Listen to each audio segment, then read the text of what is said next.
Bismillahirrohmanirrohim.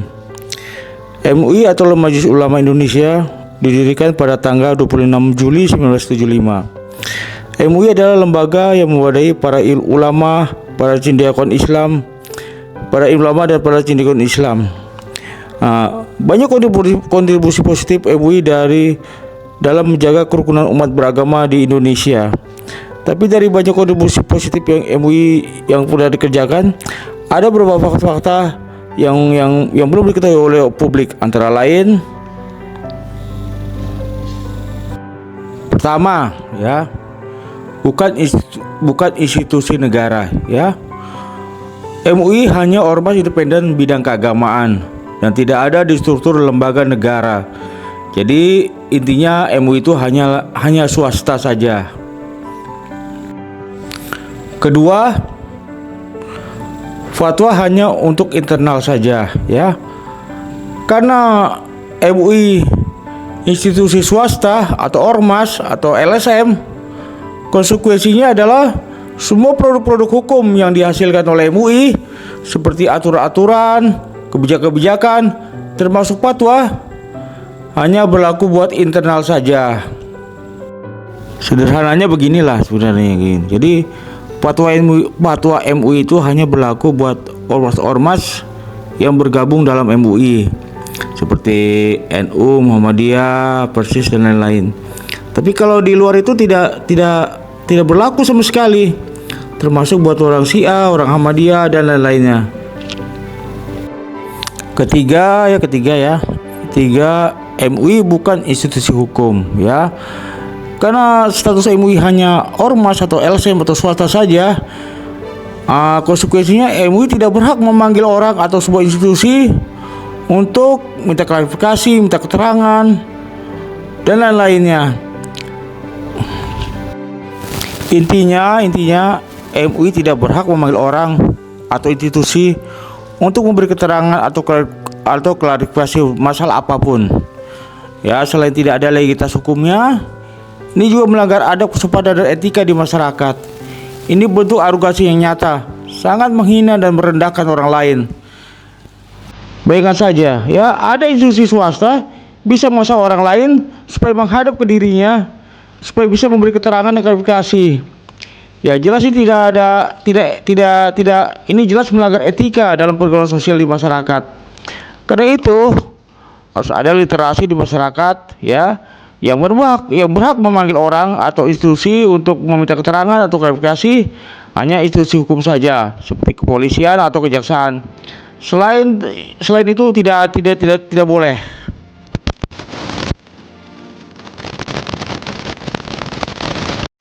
Keempat, fatwa MUI tidak boleh dipakai sebagai dasar hukum suatu kasus hukum ya. Karena fatwa MUI itu hanyalah tafsir sepihak ulama-ulama yang ada di MUI. Sedangkan tafsir itu hanyalah persepsi dan asumsi saja mengenai ayat-ayat suci Al-Quran. Dan tafsir itu sama sekali bukan ketetapan dan keputusan Allah. Kalau Al-Quran benar adalah ketetapan dan keputusan Allah ya, sehingga Al-Quran punya legalitas dan kekuatan hukum yang kuat sekali. Beda dengan fatwa dan tafsir. Fatwa dan tafsir itu hanya produk manusia, maka legalitasnya hukumnya lemah ya. Fatwa dan tafsir dibuat berdasarkan persepsi dan asumsi ulama-ulama yang membuatnya ya. Jadi fatwa dan tafsir bisa salah juga bisa benar ya. Jadi kalau kamu bertanya tafsir satu ayat Al-Quran ya kepada 1000 ulama, maka hasilnya bisa 1000 macam tafsir. Begitu pula kalau kamu minta fatwa suatu masalah kepada 1000 ulama, hasilnya bisa 1000 macam fatwa. Jadi intinya fatwa dan tafsir itu tidak ada standarnya, maka itu tidak bisa dijadikan dasar hukum suatu kasus masalah hukum. Nomor 5 sekarang ya. Nomor 5, MUI bukan representasi umat Islam Indonesia ya. Penjelasannya seperti ini ya. Banyak yang menyangka bahwa MUI adalah representasi dari Islam Indonesia dengan hanya melihat organisasi-organisasi yang menjadi anggota MUI seperti NU, Muhammadiyah, Persis dan lain-lain. Jelas ini salah besar, karena NU, Muhammadiyah dan Persis itu ada ormas, ya, bukan aliran. Alirannya semuanya tetap sama, Sunni. Padahal di Indonesia aliran Islam itu bukan cuma Sunni, tapi ada Syiah, Ahmadiyah dan lain-lain. Bukti bahwa MUI adalah Sunni, ya, bisa kita lihat dari ribuan ulama yang ada di MUI. Dari ribuan ulama itu tidak ada satupun yang dari komunitas Syiah. Tidak ada ulama atau mula Syiah di MUI. Ya karena jelas lah MUI itu kan Sunni. Padahal di Indonesia Syiah itu real, nyata, bukan imajinasi. Jadi keberadaannya sudah ada di Indonesia sejak ratusan tahun. Jadi identitas MUI harus jelas, ya. MUI organisasi yang mewadai semua aliran dan golongan Islam yang di Indonesia, atau cuma khusus untuk Sunni saja. Jadi proses MUI di masyarakat jadi membingungkan. Begini ya, katanya MUI adalah organisasi ulama seluruh golongan dan aliran yang ada di Indonesia. Tapi faktanya hanya ulama Sunni saja yang boleh jadi anggota. Begitu juga kalau dibilang MUI khusus untuk orang-orang Sunni saja. Tapi kenapa MUI kepo ikut campur dengan urusan orang Ahmadiyah dan orang Syiah? Ya karena gini sebenarnya, orang Ahmadiyah dan orang Syiah itu tidak butuh MUI sebenarnya. Ya tidak butuh. Ya karena mereka kan sudah punya ulama sendiri, sudah punya mubalik sendiri. Tidak butuh mubalik ulama orang lain. Nah yang keenam ya, menyimpang dari job desk atau tupoksi ulama, ya. Job desk atau tupoksi ada dua versi, ya. Versi MUI dan versi Al-Quran. Nah kalau versi MUI tidak saya bahas. Yang saya bahas hanya versi Al-Quran saja. Tapi kalau kalian ingin tahu tupoksi ulama dari versi MUI, ya kalian tinggal lihat aja di ADART MUI. Tugas utama dari ulama adalah berdakwah, ya. Dakwah itu artinya mengajak atau menyampaikan, mengajak dan menyampaikan, ya. Ayat-ayat tentang dakwah di Al-Quran itu banyak sekali, ya. Di antaranya Al-Maidah ayat 67, Al-A'raf 79, Al-A'raf 93, Ibrahim 52, Ahnal 35 dan lain-lain, ya, dan lain-lain. Nah, silakan baca sendiri. Jadi saya ingatkan, ya, jangan malas baca Al-Quran kalau pengen ke surga. Dari ayat-ayat Al-Quran yang saya sebutkan di atas, isinya macam-macam.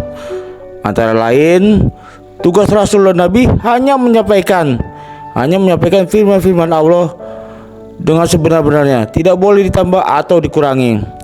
Terus ada lagi, dakwah itu tidak boleh memaksa. Dakwah itu harus dengan cara yang santun. Dakwah itu tidak boleh menghina dan merendahkan orang lain. Ideal seperti ini, ya. Dakwah itu adalah proses yang membutuhkan kesabaran dan ketekunan serta keyakinan bahwa hidayah itu adalah milik Allah. Jadi tugas ulama itu hanya menyampaikan kebenaran firman-firman Allah dengan cara-cara yang baik. Jadi intinya dakwah itu adalah menyampaikan pesan-pesan Allah dan mengajak orang untuk menuju kebaikan, bukan menilai, apalagi memvonis iman orang lain. Karena keimanan itu adalah wilayah Tuhan. Hanya Allah yang berhak menentukan siapa yang orang kafir dan siapa orang baik, siapa yang masuk surga, siapa yang ke neraka. Ini sesuai dengan ayat Al-Quran di Al-An'am ayat 17, ya. Al-An'am ayat 17 menjelaskan Allah Maha tahu siapa yang sesat dan siapa yang tidak. Gitu juga dengan ayat surah Ibrahim ayat 27. Allah memberi kesesatan kepada yang dikehendaki dan petunjuk kepada yang dikehendaki juga. Nah, begitu juga surat Yunus 99 dan surat An-Nahl ayat 93. Kalau Allah menghendaki, semua orang bisa beriman. Dari surat Al-An'am 17 ya, dari surat Ibrahim ayat 27, surat Yunus 99 dan surat An-Nahl 93, terbukti dengan jelas ya, mengkafirkan dan mesesatkan itu adalah hak dan tugas Tuhan, hak tugas Allah, bukan tugas ulama, bukan tugas manusia. Bahkan Rasulullah hanya diberi wewenang oleh Allah untuk menyampaikan firman Allah saja. Tidak boleh menilai, apalagi memvonis iman seseorang. Nah, sebagai pemilik surga dan neraka, Allah berhak memilih siapa yang mendapat hidayah sehingga masuk surga dan siapa yang disesatkan sehingga masuk neraka. Dari fatwa sesat MUI terlihat dengan jelas ada pelanggaran akidah kelas berat. Karena menurut Al-Quran, wewenang dan tugas ulama hanya menyampaikan ayat-ayat Allah, bukan menilai, apalagi sampai memvonis iman seseorang. Kesalahan fatwa sesat MUI adalah caranya yang melanggar Al-Quran. Niat dan nawaitu keluarnya fatwa sesat itu sudah benar. Tujuan dari keluar fatwa sesat itu adalah untuk menjaga akidah. Tapi ingat, dakwah itu harus tertib, ada aturannya. Dakwah tidak bisa berdakwah dengan menghalalkan segala cara. Dakwah itu harus dengan cara yang sopan, tidak boleh menghina dan merendahkan orang. Dan tidak boleh arogan, belaga jadi Tuhan, mengkafir-kafirkan dan mensesatkan orang lain. Intinya sederhana aja ya. Niat dan cara itu harus benar ya. Niat cara harus benar. Niat benar, cara benar, surga. Niat benar, cara salah, jong. Niat salah, cara benar, jong juga. Nah, jadi semuanya harus benar. Tidak boleh hanya niat saja atau cara saja yang benar. Nah, jangan seperti ormas koplak itu, ya kan? Ngamuk kesetanan, ngerusak rumah orang, bakar masjid orang lain, terus ngerusak warung, dibilang amar ma'ruf nahi mungkar. Amar ma'ruf nahi mungkar udah benar amar ma'rufnya, ya. Udah ke surga. Tapi caranya ngerusak rumah orang, bakar rumah orang, itu jong namanya. Nah, kayak gini jangan dicontoh. Akhirnya tuh ormas jadi public enemy. Ujung-ujungnya dibubarin oleh Jokowi dah.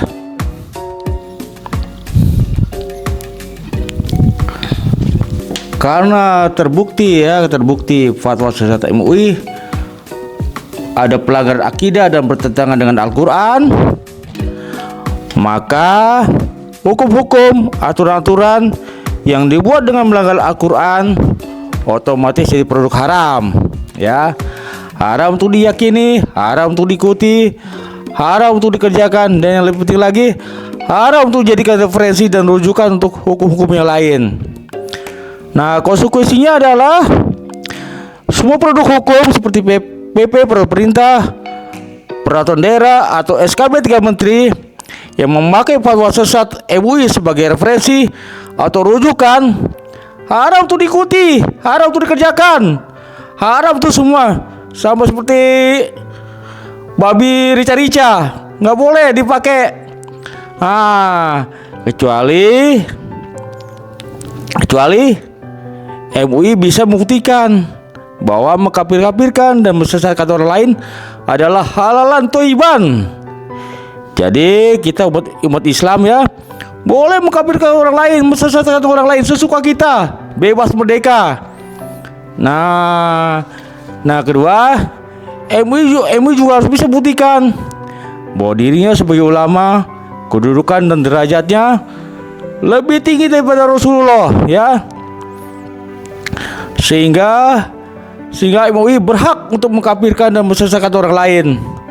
Karena gini ya, karena faktanya di Al-Quran tuh Rasulullah hanya diberi wewenang oleh Allah hanya untuk menyampaikan firman Allah, tidak boleh ditambah dan tidak boleh dikurangi. Jadi tugasnya hanya menyampaikan saja, tidak menilai atau memvonis iman seseorang. Karena Iman tuh, karena iman absolut urusan Allah, bukan urusan manusia, bukan urusan ulama.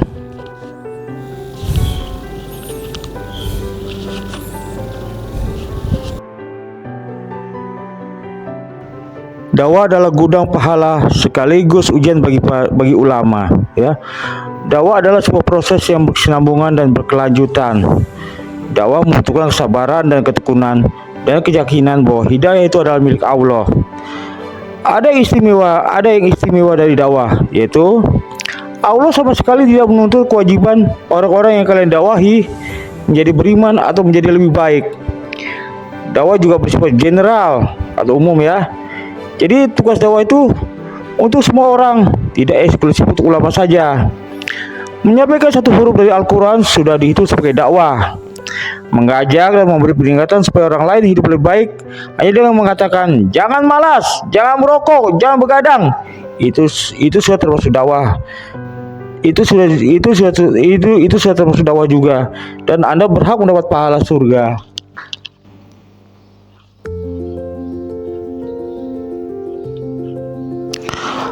Karena apapun yang kamu sampaikan dan membuat orang lain hidup lebih sehat, lebih produktif, lebih bahagia, itu termasuk dakwah.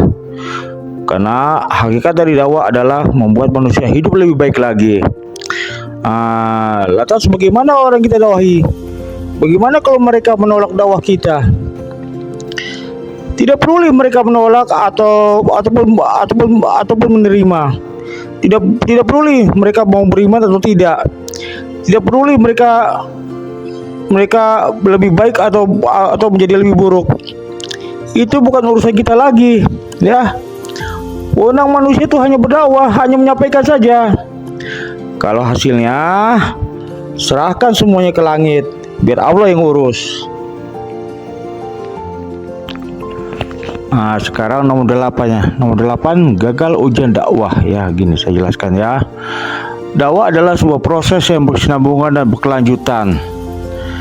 Proses dakwah itu bisa berlangsung lama dan melelahkan, bahkan membosankan. Dakwah juga adalah ladang pahala sekaligus ujian bagi para ulama. Dan istimewa dari dakwah adalah Allah sama sekali tidak menuntut kewajiban orang yang kamu dakwahi jadi beriman atau jadi lebih baik lagi. Dakwah itu termasuk ibadah dengan tingkat kesulitan antara mudah dan sangat mudah. Karena kamu cuma menyampaikan dan mengajak orang lain supaya hidup lebih baik lagi. Jadi selama kamu berdakwah, selama kamu mengajak orang hidup lebih baik lagi, selama itu juga pahala dakwah berlimpah kepada kamu. Walaupun semudah itu, banyak sekali yang gagal dalam ujian dakwah ini. Mereka lebih senang mengkafirkan dan mensesatkan orang lain. Karena begini ya.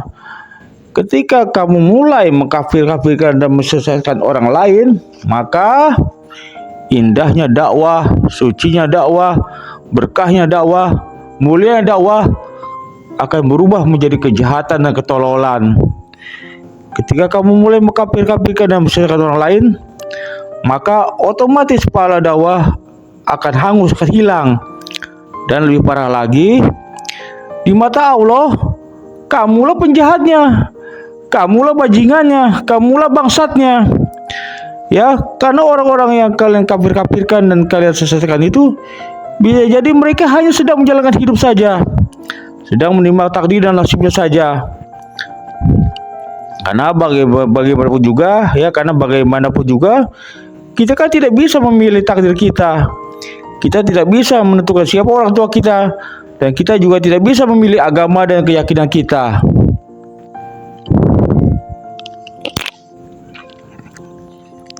Karena ada takdir Tuhan inilah alasan kenapa kita tidak boleh mengkafirkan dan mensesatkan orang seenak-enaknya. Bahkan penyembah pohon sekalipun bisa jadi dalam kehidupan sehari-hari mereka adalah ayah yang baik, suami yang setia, anak yang berbakti kepada orang tua, pejabat yang amanah, pedagang yang jujur, hakim yang adil. Ya karena alasan seperti inilah Orang tidak bisa dikriminalkan karena agama dan keyakinannya. Ada beberapa alasan kenapa orang senang mengkafir-kafirkan dan mensesatkan orang lain. Yang pertama, karena mereka tidak becus berdakwah, ya. Mereka tidak bisa menyampaikan kebenaran ayat-ayat Allah dengan baik, sehingga orang tidak tertarik. Karena dakwah itu punya sejuta macam cara. Tapi yang pasti dakwah itu harus memakai cara yang benar dan kreatif agar orang tertarik. Nah, yang kedua, alasan kenapa orang mengkafirkan masalah lain adalah karena mereka sombong, arogan, ya. Mereka merasa paling pintar, merasa paling benar, sehingga orang lain dianggap kumpulan orang-orang goblok semuanya, ya. Allah benci sekali dengan orang-orang sombong, karena mereka overvalue. Maksudnya, mereka terlalu tinggi menilai kualitas mereka, dan sebaliknya, mereka undervalue. Mereka undervalue terhadap orang lain. Mereka terlalu rendah menilai kualitas orang lain. Sombong itu dianggap kita termasuk kartu mati.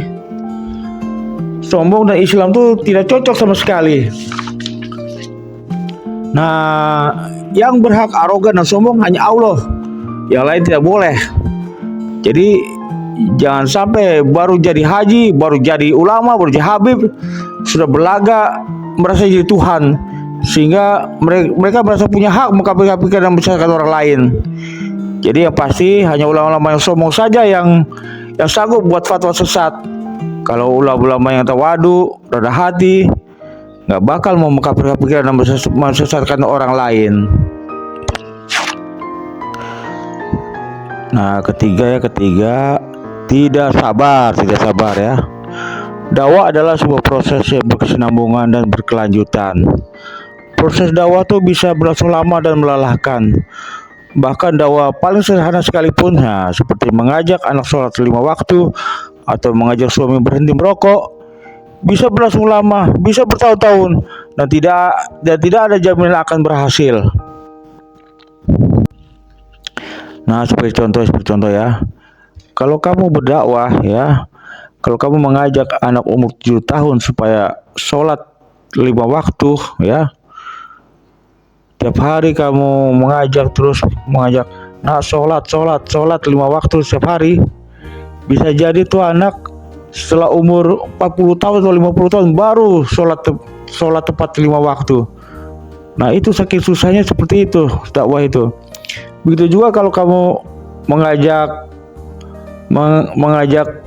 perokok supaya berhenti merokok, karena gini, perokok itu termasuk paling bebal, ya. Nggak ada yang bisa menasihati mereka, ya. Perokok tuh nggak bisa dinasihati oleh ulama, nggak bisa dinasihati oleh orang tuanya, nggak bisa dinasihati oleh istrinya. Yang bisa menghentikan perokok supaya berhenti merokok hanya kanker paru-paru aja yang bisa berhentikan. Nah, setelah paru-parunya bolong baru dia berhenti merokok.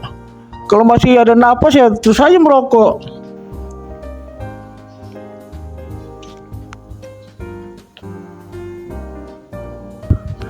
Dakwah adalah proses yang melelahkan, ya.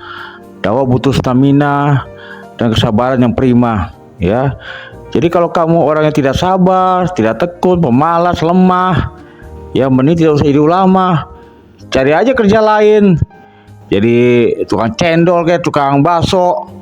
Itu lebih banyak pahalanya, banyak berkahnya. Lebih berguna buat nusa dan bangsa. Daripada jadi ulama, cuman bisa mengkafir-kafirkan orang aja, mensesatkan orang aja. Ujung-ujungnya jadi penghasut, jadi provokator. Cuma nambah-nambah dosa aja akhirnya. Dari beberapa alasan di atas, dapat diambil kesimpulan bahwa fatwa-fatwa sesat adalah indikator dari ketidakmampuan ulama dalam menjalankan tugas-tugas dan fungsinya. Ya, karena mereka tidak becus berdakwah, karena arogan, sombong, dan karena tidak sabar, akhirnya diambil cara instan, cara gampangan. Ya tinggal bikin aja fatwa sesat. Walaupun cara ini jelas-jelas diharapkan oleh Al-Quran. Subhanallah, Wallahu a'lam bisawab.